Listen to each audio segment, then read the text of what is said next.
আমি সেইখন অসমত বাস কৰি আছোঁ যিখন অসমত সাধাৰণ পঞ্চায়তৰ সভাপতি নিৰ্বাচন কৰিবলৈ যাওঁতে AJPৰ সদস্যসকলক BJPয়ে খেদি খেদি প্ৰহাৰ কৰিছে। চৰকাৰে গাঁৱে ভূঞে আমাৰ মদৰ লাইচেঞ্চ দিছে, মদৰ দোকান খোলাৰ লাইচেঞ্চ দিছে। তেনেকুৱা এটা অৱস্থাত সাধাৰণভাৱেই গাঁওবিলাকত আজিকালি কাজিয়াৰ সূচনা হোৱা দেখা যায়। আপোনালোকে জানে যে বন্দুকৰ লাইচেঞ্চ কেতিয়া কাক দিয়া হয়।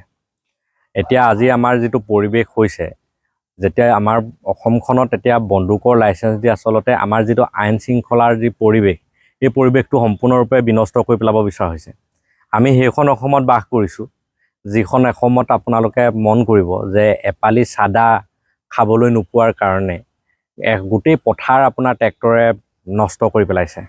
আমি সেইখন অসমত বাস কৰি আছোঁ যিখন অসমত সাধাৰণ পঞ্চায়তৰ সভাপতি নিৰ্বাচন কৰিবলৈ যাওঁতে AJPৰ সদস্যসকলক BJPয়ে খেদি খেদি প্ৰহাৰ কৰিছে।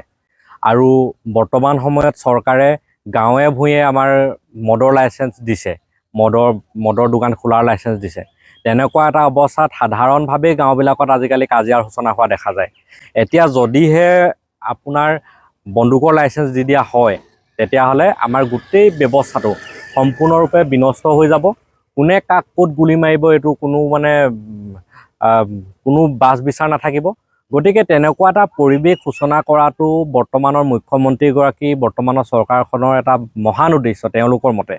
কিন্তু আমি সচেতন নাগৰিক হিচাপে এটা কথা ভাবোঁ যে আমি যিহেতু টেক্স পেয়াৰ, আমি টেক্স দিছোঁ, তো আমাৰ যি সমাজত আইন শৃংখলা বা আমাৰ যি প্ৰশাসন, এই গোটেই ব্যৱস্থাটো চলাবৰ কাৰণে পুলিচ প্ৰশাসনকে আদি কৰি বিভিন্ন ধৰণৰ ব্যক্তিক আমি আনকি মুখ্যমন্ত্ৰীলৈকে আমি দৰমহা দিছোঁ।